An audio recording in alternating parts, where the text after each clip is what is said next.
Ah, Scotland, the land of bagpipes, haggis, and unicorns. What better way to see the sprawling landscapes and historic cities than to cram 2 weeks worth of traveling into a 5-day bus tour?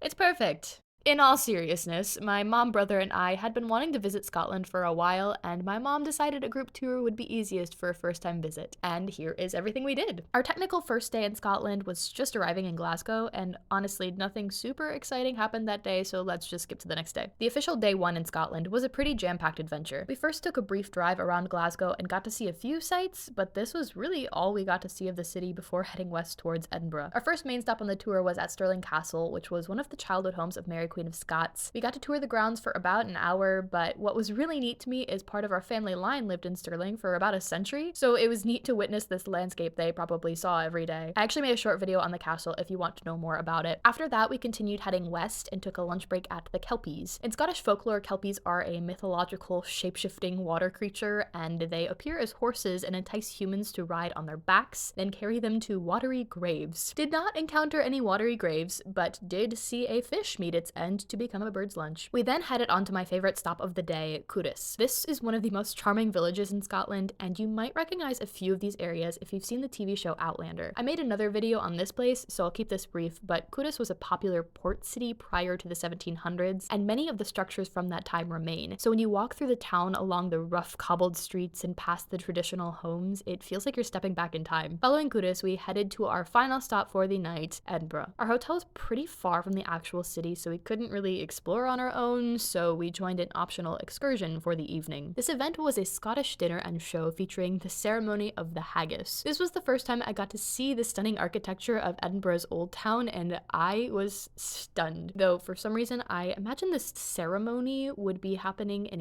a stone room lit only by candles, but it was quite the opposite. Instead, we were corralled into this random room with half a dozen other tour groups. The whole thing felt very touristy, which I should have expected. It started with them cutting into some haggis and then us eating haggis, though you couldn't actually taste it because it was mixed with a bunch of other stuff, which I didn't mind. Then they served us food while performers sang classic Scottish songs like Auld Lang Syne and 500 Miles by the Proclaimers.